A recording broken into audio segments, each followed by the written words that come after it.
We're live. Hello, everybody.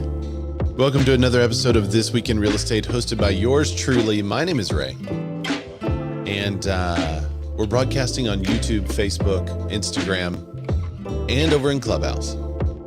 So we'd love to have you join us. If you want to add your voice to the conversation, all you have to do is go to Clubhouse, have a bio filled out, and then we'll pop you up here. And if you're on Instagram, I can't display your comment, but I could definitely give you a shout out. So feel free to comment on Instagram if you're over there. I also added a link to join YouTube. If you're on YouTube, I can display your comment and talk about you live there. Also Facebook. So this is episode 366. That's crazy. 366 of This Week in Real Estate. We're going to be talking about Compass. It looks like it's outgrowing Zillow. We will also talk about the new NAR ethics policy, I guess you could say, they rejected recently. It's been all in the news, and I feel like they're taking shots when maybe they shouldn't. So we'll talk about that. Are you, as a real estate agent, are you exposing your knowledge gap to your clients? Are you keeping it hidden? We're going to hit all those stories. Also, SERHANT is now in Texas. And we'll be diving into, there's a little bit of an update between the NAR versus the PLS. So we'll hit that lawsuit. And we'll also talk about home price growth, sellers, they're giving concessions, and housing payments hit a one-year high. So we'll hit all that economic news at the end. So thanks everyone for, there's Cindy. What's up, Cindy? Cindy's joining us on YouTube. She says, hi, Ray from beautiful Salt Lake City. What's up, Cindy? Thanks for joining. And I guess without further ado, let's get into probably the biggest headline. There wasn't that much. I feel like it's summer. I feel like Broke Agent Media took the week off. There were no articles on Broke Agent Media. But despite that, we have a couple of zesty things to talk about. So let's get into it. So Compass is now bigger than Zillow. This article is on Mike Del Prete's website. We haven't really covered much of Mike Del Prete's new stuff since he changed his website. And I don't think that's a function of changing his website. I just don't like the reports and everything that were on there have not been as compelling recently until this one. I thought this one was pretty interesting. So let me adjust that screen a little bit. There you go. So Compass is now bigger than Zillow. The market capitalization on June 18th, 2026, which is just a moment in time, but it's $7.47 billion for Compass and $7.43 billion for Zillow. And you can see the market capitalization chart that shows Zillow from January of 2025 starting to go down, and Compass from 2025 starting to gradually go up. To where, and it's kind of a competing graph, which is interesting because they're both in the real estate industry. So you'd think they'd flow more together, but it does appear to be changing hands as far as the power dynamic goes and also their market capitalization. Compass's market cap has continued to rise while Zillow's has continued to slide. This is the culmination of the inventory strategy Compass has relentlessly executed since 2024. The quote, he says, to quote myself, which we know, I love quoting myself, especially when I write on these things. Mike Del Prete does too. He says, to quote myself, in early 2025, exclusive content has the potential to materially shift existing power dynamics across the industry. And he was 100% right on that. He said, I've tracked this closely over the past 2 years. From the original research to attending courtroom hearings, he said, dive deeper with exclusive play. He's got a bunch of other articles on this topic too, that we've covered much of them as they came out. The bottom line, the shift in market cap is a result of more than just exclusive inventory. AI, Google, legal, and the macro environment are also contributors. He said, this is a pretty big shift. Imagine telling someone 5 or 10 years ago that the U.S. brokerage would be bigger than the largest real estate portal. He said, things may change again tomorrow, literally, because this is partly based on their stock value. But it doesn't change what happened the first time last week. The balance of power is shifting. So I guess a follow-up question is, number one, is it really shifting? And number two, if this wasn't just if it wasn't just somebody coming out against, not somebody coming out, what am I trying to say? If it wasn't just there's a word here I cannot think off the top of my head, reprimand on Zillow, then wouldn't Compass's stock also be suppressed based on the AI, Google, legal, and the macro environment? Because I feel like most of the real estate stocks have tanked since January of this year. Across the board, tons and tons of real estate stocks have tanked since January of this last year. So you would think that they would start to kind of move in concert together if they were impacted by the same things. But this goes to show you that their inventory play is so huge in the eyes of investors that they're overcoming AI, Google, legal, and the macro environment. So I think this is a big deal. I don't think a lot of people are paying attention to it, but the reality of the number one brokerage in the world now being larger than the number one portal in the world does show you where there's a huge shift in dynamics of kind of who should be paying who, I guess you could say. Because all of these real estate agents across the world have content that a portal wants to sell that content. In any other scenario, if I produced a piece of content and then put it on a portal, that portal pays me. So like I get paid for Facebook content, I get paid for Instagram content, I get paid for YouTube content. I don't get paid for any of my Zillow content. But that is the shift. That is where you're going to see Zillow, and they're going to start paying real estate agents for the content, or they're not going to get it. Which I kind of love, because when it was first talked about, when all of this stuff was first talked about, real estate agents weren't really talking about paying real estate agents. They were saying, well, shouldn't they pay our MLSs for the content? And that should be some kind of pass through to real estate, to brokerages. So this is very interesting. There's already a couple of proposals out there that are already put in place where real estate agents are now making referral fees on flex fees that are sent to another agent that's not sent to that agent. My listings, my leads equals my content, right? My fees. So my content, my fees is the my listing, my leads of yesteryear. Matt LaMarche is over on YouTube. He says, make sure you ask Scap who won today. Uh-oh. And as soon as I say that, Scap leaves the, did you notice that? How convenient. He totally left. He's probably still watching on YouTube though, but yeah, he definitely left. That's going to comment, that's for sure. That's funny. Well, congratulations, Matt. I'm assuming it's not Scap. No, it wasn't. But he couldn't find those camo balls anywhere in the middle of the fairway. The camo ball. That's only for serious golfers. Speaking of serious golfer, SERHANT is expanding to Texas. I don't really know if he's a golfer. I'm just assuming he's a golfer. It seems like he would have to be a golfer. There you go, Scap. I'll put you back up there. I don't know why. And whenever you left and come back, why did it put you down there? That's weird. Huh. There you go. I'll make you a mod again. Sir, you just missed us talking about your golf game, Scap. So thanks for joining. What a load of, and I'm sure Matt was telling you a bunch of bullshit. That's all right. We won't embarrass him as well. That's okay. I could take it. That's okay. He only beat me by 6, but it's okay.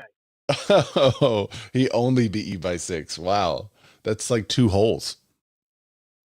Okay, let's so SERHANT is expanding to Texas, 1.5 billion in combined agent sales. He has 13 founding agents, 6 independent brokerages, launched the firm's, I guess the 6 independent brokerages joined SERHANT, so now they're no longer independent. I'm guessing. SERHANT is launching operations across 4 Texas markets simultaneously Tuesday, bringing 13 founding agents and 6 independent brokerages to the firm as it enters its 17th state.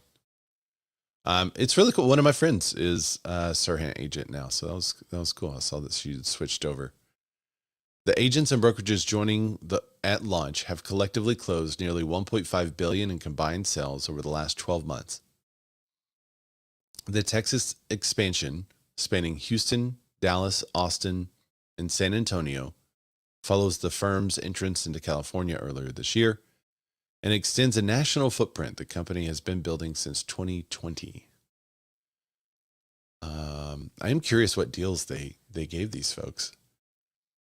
Susanna Sarvis will lead the Texas operations as managing director and broker of record, a Houston native with more than 17 years in the industry. She held leadership roles at Real Brokerage, Compass, and John Daugherty. After spending more than 17 years helping agents grow their business and navigate the evolving industry, I couldn't be more excited to join SERHANT, she says. The firm said the 6 brokerage agreements are not acquisitions. Each independently chose to align with SERHANT for access to its property AI platform, Simple. I'm assuming it's called Simple, Simple. It's S.MPLE. And its media infrastructure. Those brokerages include Trust Real Estate in Houston, led by Chris Fan, Evoke Realty in San Antonio. Let's see. I'm just going to say the names. MRA Realtors in Dallas. KF Real Estate in Austin. And Steel Portfolio in Austin. So, CityQuest Properties, a Houston-based brokerage founded in 2008, specializing in new construction development, is also joining Burbridge. And yeah, pretty cool. I'm curious to see how well they do. SERHANT's vision is that just them and Compass will be the top 2 brokerages in the world, which I love that vision. But currently, Real Remax is number 2 if the merger goes through. Courtney said, I think they hit into the Charleston, South Carolina market too from a video I saw. Not sure though. Really? They're expanding. I'm assuming they're only going to target the big cities because SERHANT has said before that he's not really interested in the little stuff. Maybe that changes, when you have agents that are willing to come over, but. What do you mean if? Say again? What do you mean if, Ray? What do you mean if? Real and Remax. You said if they merge. Oh yeah, it's not final yet. So it's all got to be finished up. So I think that happens in a couple more months. It's not finalized. I just got an offer from SERHANT yesterday. Oh, nice. Are you taking it?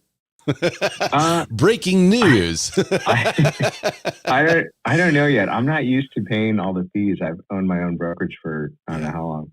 I've got overhead, but I'm trying to figure out if it's the right move or not. But it's actually not bad. The split, I don't want to say what they're saying, but it's really less than I thought it would be. Well, that's good. I assume it had to be, given some of the agents. Like there were a couple of agents from Real that came over, and I assume there is some good splits because it's hard to beat Real on splits. The fees can't be that much unless there's a promise of additional marketing spend, which leads to luxury deals, I would assume. The fees are more having to do with like team members and licensed and unlicensed assistants. Yeah, that makes sense. And as far as the total split, it's less than what Real's off the shelf number is. Yeah. And Compass, it's actually less than it's better than what Compass had offered. I mean, if it's less than Real, then it's definitely going to be better than Compass. Yeah. I don't know. I don't know if they customize it, but yeah, that's true too. It's better than what Compass was talking about. So we'll see. That's interesting. I'm a possible free agent. I'm assuming that over time, those deals will go up, where, you know, when they don't have to come in as the lowest person to get somebody. Well, the language does say after year one, there'll be a reevaluation. So Yeah. we'll see. Yeah, that does make it interesting. Well, cool. Well, there you have it. Live breaking news. Mike considering. Hey, Mike, maybe we should have a real conversation. I knew that was coming. Yeah. Hey, listen, England Volkers. No, I think there's definitely a place for SERHANT across the board, especially as the luxury market goes. So I'm excited they're getting in. I like his brand and what he's doing. You know, one of my friends actually helps run his brand, and I think she's incredible. Every time I see her do like a logo for someone or a team, I just want to redo all my stuff. So, and she's been on the show before, Candace Carciopolo. So she's pretty phenomenal. Actually, she was a early Clubhouse person years ago. That's how I met her. So shout out Clubhouse crew. What's up, Susan? Come on up. If any of you are in the comments that are currently with SERHANT, I'd love to hear what you guys think and why you're there. Susan, did you want to comment on this specifically, or is just the audio better up here? The audio is much better. Yeah, I'm okay. not sure you can hear me. I'm outside. I figured that's what you're doing. Well, that's pretty big news. We'll see how they go across the country. I asked my friend what they could tell me about the transfer, but I'll probably have to separate it a little bit from the news. So we'll see. Let's look at the new NAR proposal for real estate agents to confess, I guess you could say, your knowledge gap. So at the most recent NAR meeting, there was a proposal that was rejected by NAR. It said nearly an hour was spent debating the idea, with some calling it ethical duty and others said it would create ahas or gotchas in NAR's code of ethics. So what this is about, an attempt to require realtors to tell clients if they lack knowledge about a particular property type or geographic area failed at the National Association of Realtors board meeting, which took place Thursday. The board, which has more than 1,000 directors, also approved the budget, predicting NAR membership would drop to 1.2 million. Ethics proposal defeated after the debate. So NAR's Professional Standards Committee proposed adding a new standard of practice to the Realtor Code of Ethics that would require realtors to disclose to their clients if they do not possess knowledge, information, or skills about a property type or geographic area to protect and promote the interest of the clients, considering the complexity and the particular of the transaction. The committee spent 2 years crafting the proposal. Oh, man. BJ Harris, the committee's chair, said the rationale was to reinforce the ethical duty to promote the interest of the clients, adding this was something we should all be doing anyway. Todd Beckstrom, a director and the committee's immediate past chair, spoke in favor of the proposal as a way to increase professionalism. Others thought it was too vague on how to disclose and what would be required. We do not need to create ahas or gotchas in the Code of Ethics, the director from Florida said. The moment that we disclose the lack of knowledge, you've lost trust with the consumer and the rest of your relationship with them. That's fair. I mean, they say it's to gain trust. Let's think about that. Who's more trustworthy? The agent that says, I'd love to help you, but I don't really have knowledge in that specific area. Or the agent that says, yeah, I'd love to help you. We can figure this out. And then goes and tries to get the knowledge in that specific area while they're helping you. Which do you like better? I think most consumers like the second one because they don't want to know. I mean, they do want to know, but they also don't want to know. If their agent does not know and is maybe relying more on the broker. But then where does that knowledge come from? Well, we'll get into some details in a minute. I want to hear you guys. I want to hear your thoughts on this. Well, I was going to say, isn't it pretty obvious? I mean, I know most consumers, especially if you're relocating, like you probably don't know what you don't know. But at the same time, like, can't most people sniff this stuff out? I don't mean, think so. Am I giving real estate agents too much credit? Is that possible? That's Well, crazy, man. I don't know. let me ask you a question. Is it appropriate for a real estate agent when someone says, do you have any sales in this area, to say, yeah, we've sold 103 homes in this area in the last 3 years, and they're talking about their brokerage? Is that appropriate? Yeah, no, it's not, because How do you get credibility? it's not you. I mean, if it's you with 103, sure. I mean, if I sold 50 of the 270 homes in my neighborhood, you can't question who the neighborhood expert is. But Well, with like 8 or 9, I mean, there's no one closer to me. But 103 for your brokerage? I don't think so. Not in Atlanta, at least. I mean, it is way too dense here for that. okay. So, but I mean, they don't teach that stuff in school. They don't teach you how to do 90% of your job in school. So if you're not leaning on your brokerage and, you know, either the mentor programs are going to have to get way different, or how do you ever grow in the business if you're constantly having to say, no, I have no knowledge. No, I have no knowledge. So part of that's what the I think issue. experience is different than knowledge to me. Like, Okay. selling 100 homes in a particular area versus like being born and raised somewhere. Like, if you want to know about schools and stuff, I can tell you all about that in any given area. But that doesn't mean that I'm more valuable to you as an agent.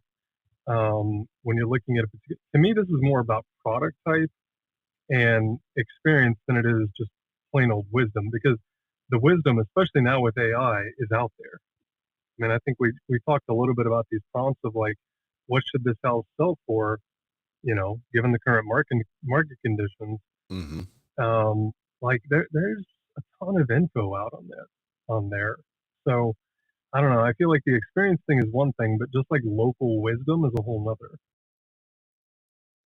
So your discussion is even, I mean, this is just the tip of the iceberg, but it is revealing the problem with the rule, right?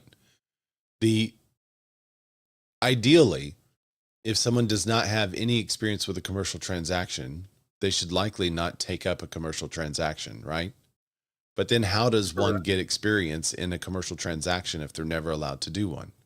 I mean, to me, this is the same thing as the trades. Like, you work as an apprentice for a little while. Like, to me, if I was trying to hire a commercial agent, I'd be asking, okay, how many years of experience do you have? Okay, none, but you've worked for another.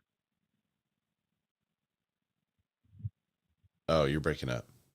Sorry, it's the telemarketer. If you've been working, shocker, I know, shocker. I'm so sick of the spam calls. It feels like it's getting worse, not better. Yeah. Which NAR, since you're listening, stop selling our information. I think that was done once by a past NAR administration, and we've never recovered. But yeah. I mean, God bless America. Anyway, if I'm hiring a commercial agent, regardless of the specialty, industrial, retail, office, whatever, like, I'm going to ask, okay, how many years of experience do you have? Just like I would ask a residential agent. Sure. And if the answer, Terry, is 0, okay, fine. But like, you're working under another commercial agent that's been in for 20 years, like, to me, that agent could actually be a lot more valuable as like an apprentice than anything else. But I think, way too many people want to skip this stuff. So there's two problems here, right? Earlier, when I was saying, can you lean on a real estate agent, or can you lean on your brokerage to prove that you're a valuable and experienced real estate agent? We were saying no, but you can, because supposedly your broker is supposed to be working with you and, teaching you all of these things. But the problem is there's so many brokerages that are just clearinghouses for new licensees that's not being done. So the answer of, can you say, yeah, we've sold 103 houses in this neighborhood, so you could trust me when you're talking about your brokerage? The answer is, it depends on the brokerage.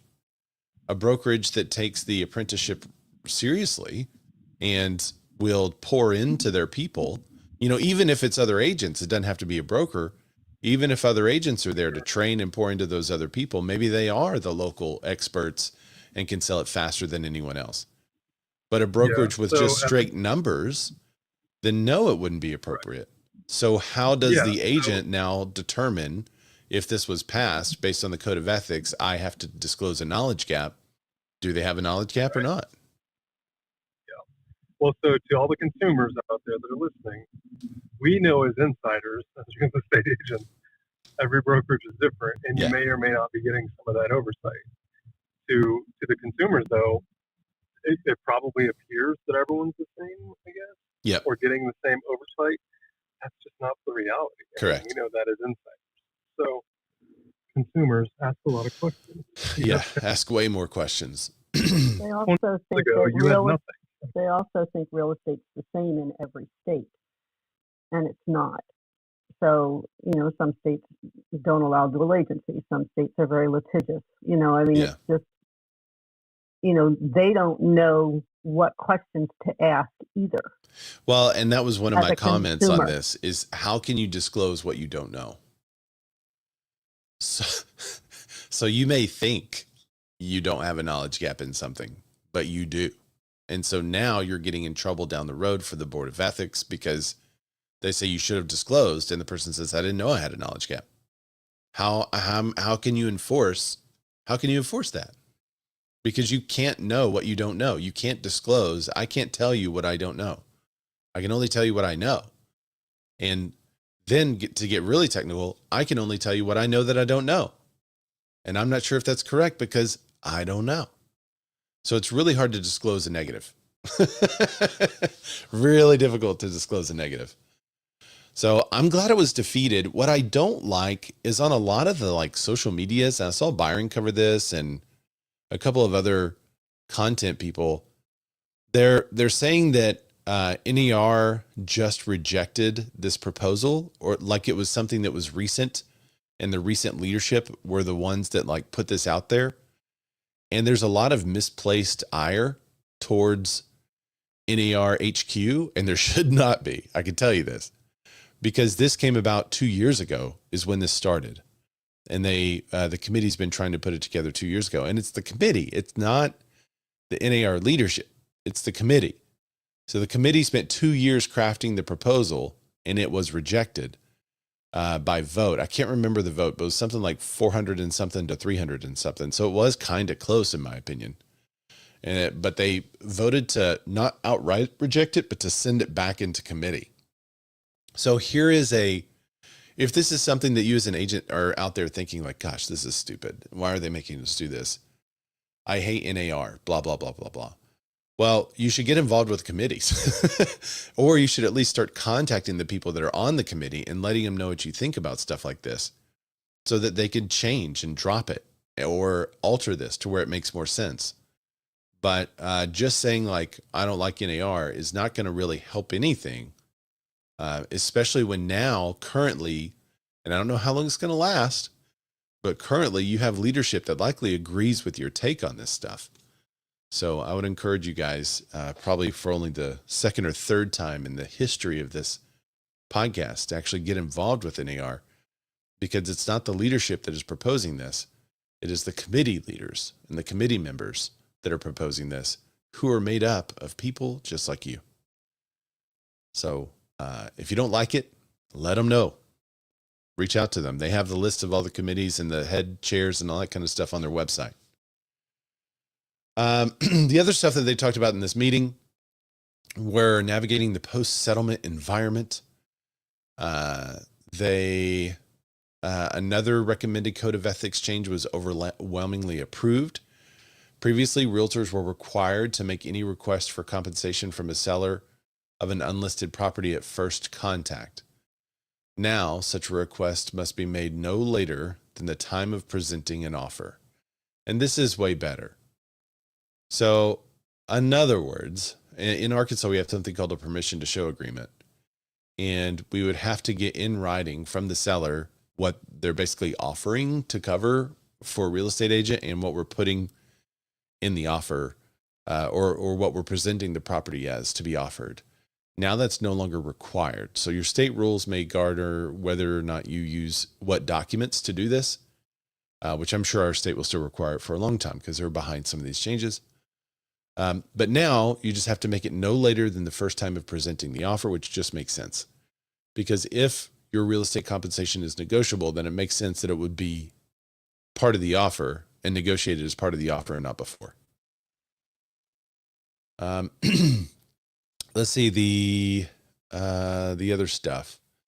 NAR memberships to drop 1.2 million to 1.2 million is the predicted budget. It currently stands at 1.439 million, which I thought they weren't going to reveal that membership number anymore. I guess that was, part of the change in leadership also changed that, which is good. The latest projection represents an appropriate expense planning baseline. 1.2 million total provides a realistic, balanced, and executable foundation for the 2027 budget. I like that. They're basically lowering their budget.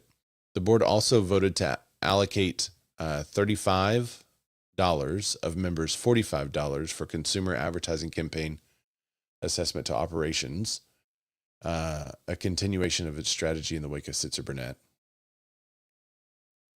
And Nakia Wright, the CEO, NAR CEO, offered brief remarks at the meeting, thanking the board members for their time and attention. And she assured the directors of NAR's executive team is hearing their feedback and offered thanks. She said to board members were emailed strategic plan. NAR declined to share the email Wright was referring to. So we shall see. What Nakia provided during the BOD meeting was a mid-quarter strategic plan update. So that's the meeting. Courtney said, sounds like something USPAP, USPAP, with appraisers got together with NAR. Oh, the gap of knowledge disclosure. Cindy said, working with another EXP commercial agent, shadowing, offering 50 to 60% of your commission. Oh, experienced, not EXP. Gotcha. Working with another experienced commercial agent and shadowing, offering 50 to 60% of your commission if it's your client. Yeah. That's basically how to get in through a mentorship type situation to where you now can have some commercial experience and start getting that commercial experience by working as an apprentice or helper on the deals. So yes, it does. Courtney said starts getting in the weeds. That's the problem, is there's no clarity on this one. So you would just have, it would be tons of legal cost and battles because somebody would get in trouble with the ethics board and then they would fight it and it would just, it's huge. The cost is huge. What's up, Armando? Armando Houston Holmes. Thanks for the donation. Says Matt Malarsh now likes Ferraris instead of Porsches. New year, new Matt. I don't like cars that catch fire randomly. What kind of show is this? Yeah, sure is. Thanks, Armando. That's a throwback for the like ode. Oh, geez. Yeah. Oh, geez. No. Yeah. Armando sent me a reel the other day and it was funny. And my response was, what kind of show is this? Which he famously said, and Matt Malarsh famously cut the audio and sent it to us. So that's how that got there. So So good. You too can be part of an inside joke if you join the show every week. Speaking of knowledge gaps, you guys that don't listen to the show every week have an extreme knowledge gap between the inside jokes. You're missing out on a lot of inside jokes here. Let's see. The directors keep dues steady. That was the National Association of Realtors headline there. That was the one, Armando. I'm not going to put it on the screen, but yes, that was the real. The proposal from the Professional Standards Committee intended to. Oh wait, hang on. Let me go back down. These are your new leadership team. That's what I want to show on this one. Here is your new leadership teams. for 2027. So the president is Christine Hansen, president-elect Colin Mullane, first vice president Pete Kumpf, and treasurer Patty Fitzgerald. And then they have all the appointed positions and regions, which are there on the screen. So find your favorite region. There's your person to look up. And then 2027 liaison. There's their association leadership, other people there. The board approved several finance committee recommendations, including using the 1.2 million member number, maintaining national dues of 156 per member, and continuing the consumer advocacy campaign, and accepting NAR's 2025 year-end financials. So that's all. That's everything else that happened during the meeting. After the meeting, I think this was after the meeting. Let's see. Maybe it was the same day. Let me see. What day was this? Let's go back up to the top. Yeah. This is after the meeting. So after the meeting, NAR pulls ARA into a legal battle with Umansky's thepls.com. So this is interesting. A little bit of background on this. Armando said, did y'all talk about the Realtor logo issue? It came out sometime last week. I did not. I did not see the new Realtor logo. Did I miss a Realtor logo? Do we really have a new Realtor? Is it a 3D? Let's see. That when I Googled it, the only thing on the Realtor logo is the 3D box. People are still not over the 3D box. So drop a link, Armando. We'll take a look at it. Okay. NAR pulls ARA into a legal battle. So, and I thought it was area, but this article says ARA, but I thought it was Association or American Real Estate Association, AREA. I'm not totally sure. Anyway, they're pulling ARA into a legal battle with the Umansky's, the PLS.com. If you recall, Umansky, Mauricio Umansky sued NAR way back when because of CCP policy, the clear cooperation policy that told real estate agents that they had to put properties into the MLS 24 hours after being marketed publicly. That clear cooperation policy also paves the way for brokers to do double-end deals on their own because it allows them to keep everything inside of their brokerage at no penalty. Then, well, I'll get to that in a second, Armando. I did not see it, but I'll put your comment up in a second. So Umansky sued and said this suppresses the members of the PLS who want to put their property on the PLS and the NLS, which is the Spanish counterpart of the PLS. There was a group that was created around all of this time called AREA, which is now being abbreviated ARA, by Jason Haber, and he was actually on our show when all this happened. A big reason why this was happening because of y'all remember what was happening at the leadership at that time? All the SA and misconduct allegations and things like that were happening for NAR President Kenny Parcel and others. There was a couple of situations in leadership. I think there was more than one, but I could be wrong. Anyway, as that was happening, people were coming out to Haber and telling him stuff that happened. And I can't remember which came first, the chicken or the egg, but AREA was formed and kind of got together with the PLS, where you could be in the Area Realtors Association or Area Real Estate Agents Association. And it was some kind of partnership back then with the PLS. It's hard for me to remember. I just know that I could go to the PLS and sign up, and there was some kind of link from AREA, but I can't remember what it was. So NAR issued a subpoena in May, giving ARA and Haber until June 18th to hand over the documents dating back to January 1st, 2017. The documents that they're talking about are communications between ARA, the PLS.com, and the NLS.com. So that seems reasonable because back then, all that stuff was happening about the same time.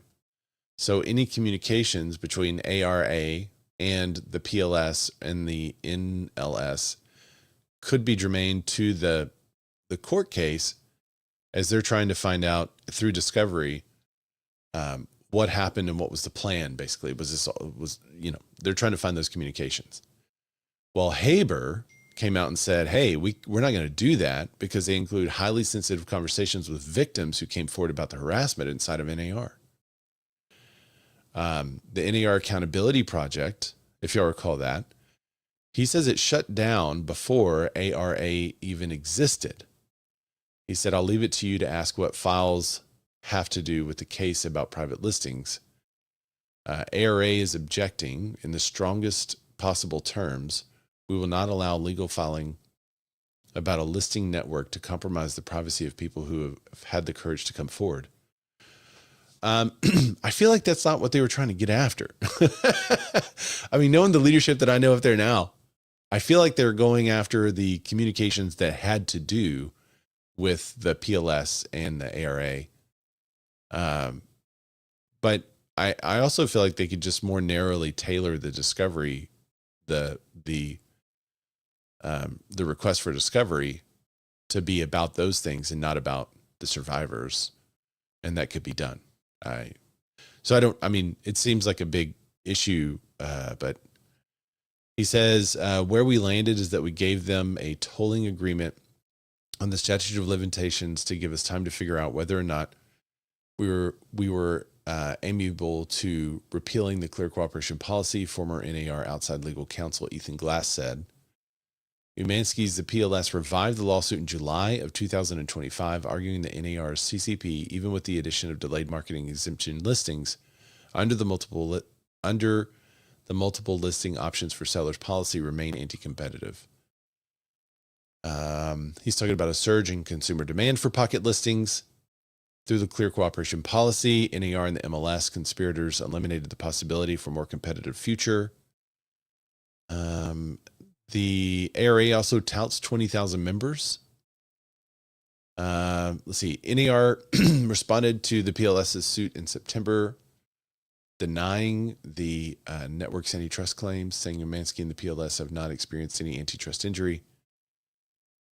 In part of that, they're also saying because the members of your organization also participated in the conspiracy. So if there is a conspiracy, then the very members who have joined your area are in on it because they are members. That's an interesting take. He said, the commitments I made while running the NAR Accountability Project still stand. Haber said, we will fight this and we'll protect the people who deserve to be protected. That's interesting. Interesting move. I really do. I don't know what they were after, but it seems like, they can more narrowly tailor this to protect the identity of those who came forward.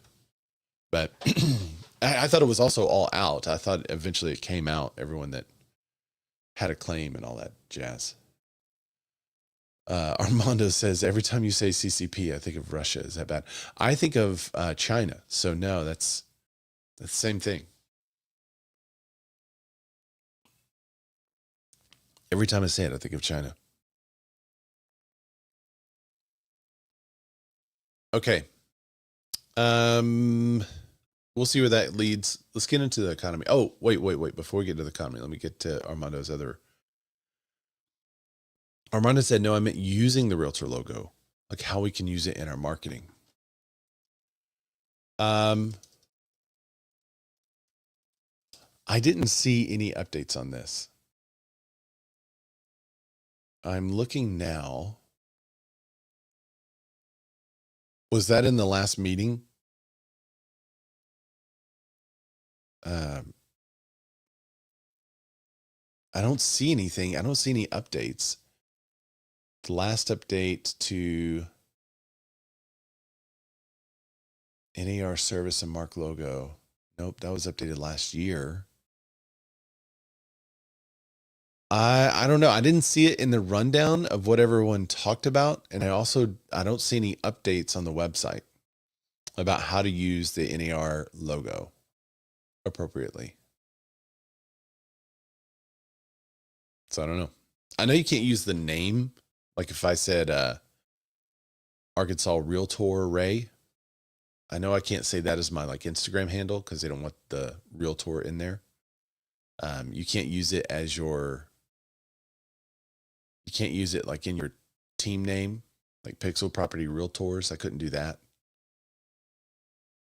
But yeah, everything I'm seeing is not been updated yet. So if they did pass something, they haven't updated it on their website, or I can't find an update on the website about it.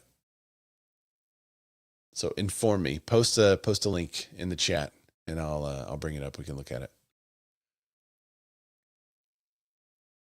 All right. Is the economy doing better or worse?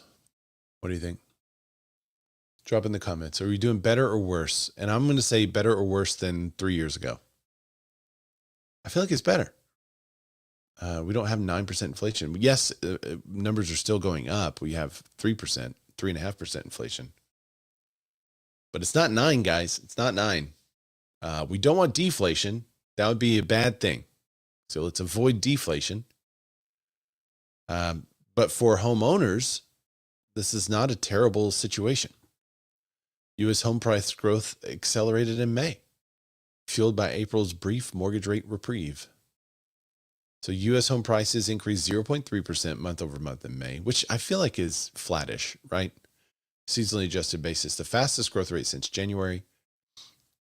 Prices rose 2.5% year from a year earlier. It's the fastest growth in 6 months. Now, that does not seem like... Y'all remember like when stuff was up 24%?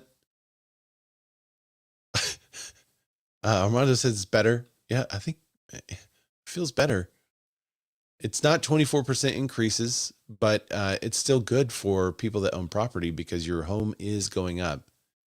So all of the buyers out there that are thinking, I'm going to wait until home prices go down, they're not going down. And you can't look like at a chart like this and say, see, home prices are going down. No, this is the month over month national home prices. And these are the percentages. So even a percent that's low on this chart still means it went up. They're in, let's see, 2022, late 2022 was the last time where you saw a dip in any kind of home prices. So I guess it was a very slight one in 2026, like just recently. It was very slight. Ray, I think you need to ask a different question. What's the question I should ask? Well, I think, depending on where you get your news, of course, I get mine from Instagram, so I know it's all true. Yeah. I think we're about to see some mass migration from Europe to the United States. I mean, judging by how much they like our food, we may see a lot more migration, for sure. One of the funniest things about all those videos is how many of them are saying how wrong the media was, even the U.S. media. There were people that were saying that they watched the U.S. media and it's so bad over here that they were a little bit worried about coming over. And then they got here for the World Cup and it's been amazing for them.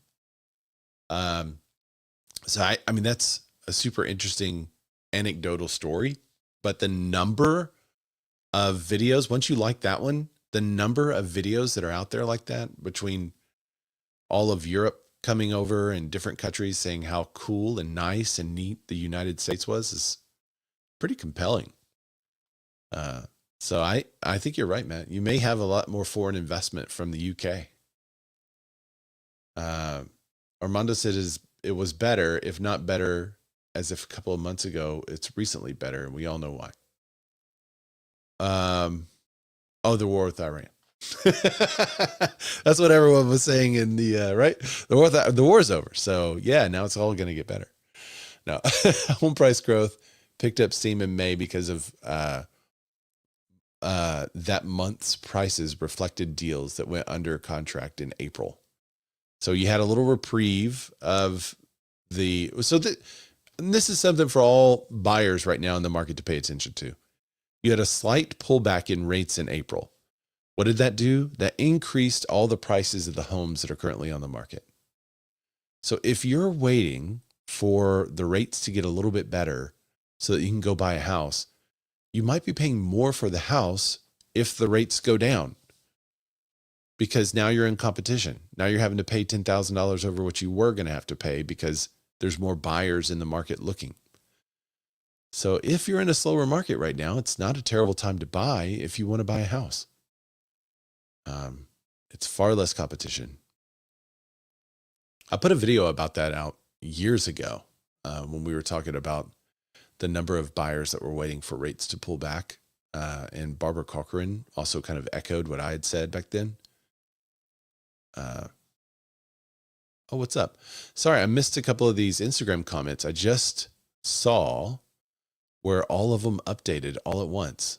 Let's see, we got Misha up there. He says, what's up out of the train from Paris to Germany? What's up, dude? It is letting me click on it, but it's still not. Agent Hoke is over there. He said, Ray, Asheville, North Carolina. What's up, man? Sorry, I missed those two comments. Oh, there he is. He's also on C. Thanks, dude. Living Asheville, North Ca. This is YouTube. You got to change your YouTube user so it's like super easy for me to call out and give you a shout out. So thanks for the donation. Thanks for joining the show. But if real estate agents have buyers that say they want to wait until rates dip, I mean, let's just have a real conversation about what's going to happen when rates dip. Right now, we have enough inventory for the current buyers in the market. I don't think we have enough inventory for a 5% interest rate. Now, I also don't think we're going to get 5% interest rates. So that's the other side of the coin, is I don't think rates are going to go down to 5% anytime soon.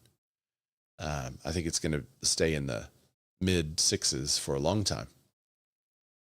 But if they're waiting on those 5% rates, and it happens to happen, then it's going to be a flood of buyers in the market, and the home prices are going to shoot up because we just don't have the inventory to support it. Right now, though, home sellers are actually giving concessions for you to purchase.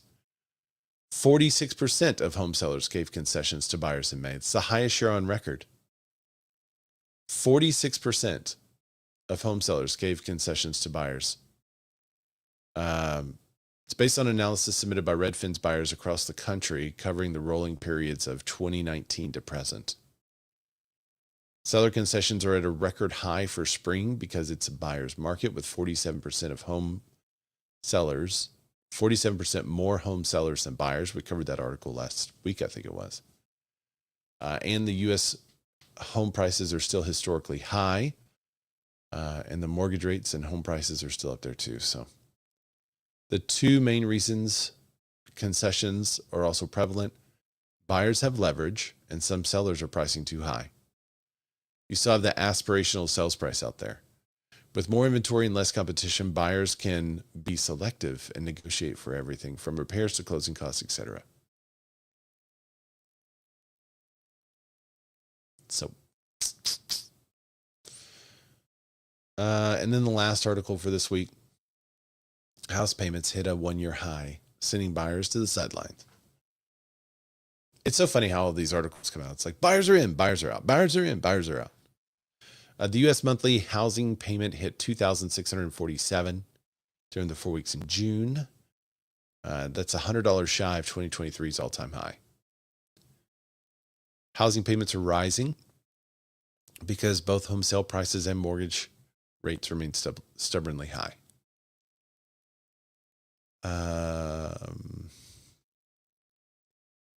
Some prospective sellers are starting to back off. They're noticing the dwindling demand. New listings fell 0.4% week over week, and the total number of homes fell 0.1%. With hundreds of thousands more home sellers than buyers nationwide, Redfin agents are advising sellers to price competitively. A lot of sellers want to list higher than they should. My biggest struggle is getting them to price with the market. This is actually a great article that I will definitely be sending to a client today.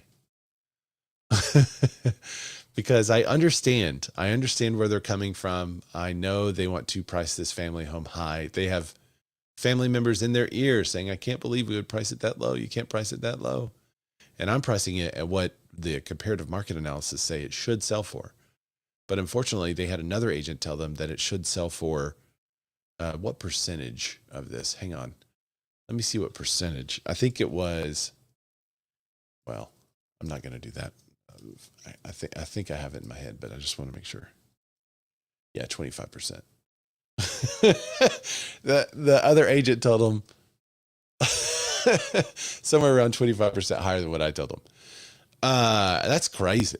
And I know the agent said that just because they want the listing over there. But I'm telling them, like, based on the solds, this is what it should sell for. And this article just flat out says, some sellers are wanting way more than they should. Quote, a lot of sellers want to list higher than they should. My biggest struggle is getting them priced within the market or just below the market if they want to create a frenzy. That's true. That's Don Kane, Redfin Premier Agent. Homes that just hit the market are typically the most popular, so pricing high and letting a home sit can stigmatize a listing. Don't be the house that's priced $1 million in a neighborhood where comparable homes are selling for $800 to $900. That's almost the exact difference that that's almost exactly what we're looking at. Yeah. Ray, you could call that VA appraiser that you had once, and I'm pretty sure he'll appraise it a lot lower than what that other agent said. There's proof. He will appraise it a lot lower than what the other agent said. Yeah, it will guarantee, unless he's just mad at me because I beat him. For those of you who don't know, I beat a VA appraiser. That's how I see it, Scap. I know you see it maybe differently, but. No, I agree with you. You beat him, and very well done. Very well done. Bravo. Thank you. I'll have to send you my very kind, scathing email that I sent to him for the request of, what's it called? A ROV, request of? Reconsideration of value. Yes, that's it. Reconsideration of value. I'll have to send you the email that I sent just so you can see what it was. It's pretty funny. I even pointed out, like, you had the incorrect date here. You had the incorrect term on the contract here. So it was fun. It was fun for me, but it got it done. Let's see. Go ahead. Yep. There used to be a day and time when the listing that sold over asking was a rare occurrence. Yeah. Now there's enough data out there. Do a bit of a reverse market analysis, and I'm about to hit something now. Copper. Do a reverse market analysis. I know that for the last 3 years, my list to sale ratio is 107% compared to the market that's 98%. The data is out there. Go use it for yourselves and to the benefit of your sellers. Yeah, 100%. Courtney, living in Columbia, SC, says our sellers, for the most part, are here in SC, know to expect concessions. So they've been raising their price. Oh my goodness. That's the opposite of what you want to do in that situation. Matt said, love watching Europeans eat biscuits and gravy. I think we're getting 1 million new immigrants.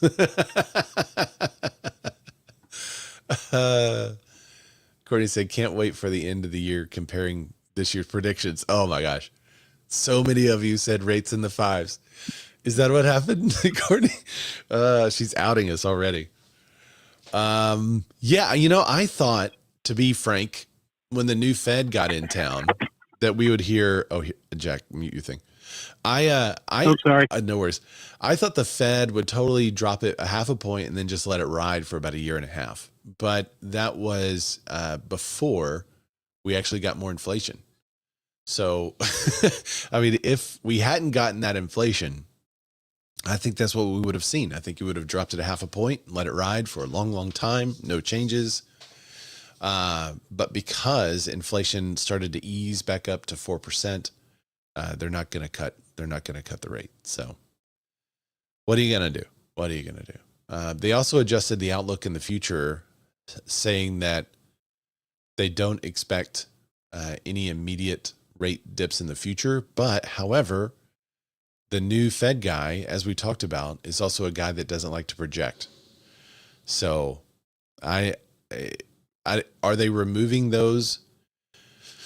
Are they removing those hints because he doesn't want to project, or are they removing those hints because that's what they actually believe? So I don't think we're going to know until 2 more Fed meetings, and then we'll kind of see how he's adjusting the notes and if he's putting notes back in there predicting what may happen. So I don't know, Bulls. We'll keep an eye out, see what's going on. I've got a really loud truck out my window. Hopefully y'all can't hear that, but I think there was a little bit too much. I think there was a higher expectation that things might change with a new Fed chair, when at the end of the day, you've got some pretty solid academics that have been in there, the other 10 people, and he's just one. He has some influence as chair, but a new chair against some veterans that have been there,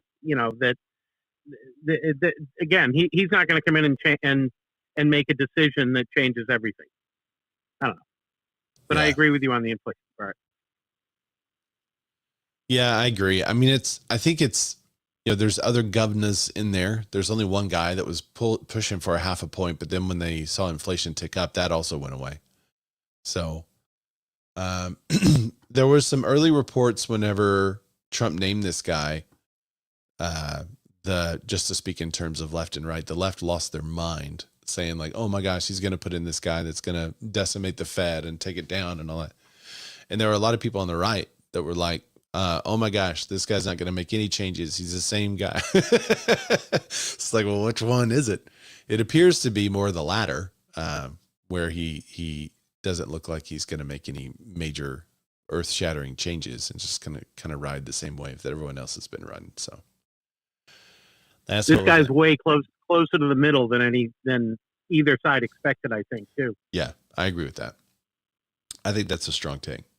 All right, guys, that's all I got for this week. Kind of a slow news week, but it's the days of summer, the dog days of summer. You remember we get into those every now and then. I think we're on a week where a lot of people have been on vacation. So I do have a couple of updates before I let you go. The book club is going to restart soon. We're going to dive into a book. Also, Real Broker has a open training that anyone can come into that is going to be starting, I think, the first week of August and running through I want to say it's the second week of September. And it's called Real Work. And they're just going to be talking about doing the work. The book club at that time will be doing an Atomic Habits with the Real Work crew. So if you want to dive into Atomic Habits, those of you who have been in the book club before know that I make a ridiculous workbook that you can use to kind of take yourself through these books. But I'd love to have you. Just send me a message. You could send it on Instagram. It's Ray Zorback, RayZorback, and just put the word book or book club, and I'll send you a link to join that. Would love to have y'all join me there. I'm not exactly sure of what day that's going to be. I'm thinking it might be Tuesday or Wednesday. It kind of depends. So we may change. It's usually on Thursday, but we may have to change it for the Real Work set of weeks. So feel free to join me there. Love to have you guys. And thanks for watching. I'll see y'all next week. Bye, everybody.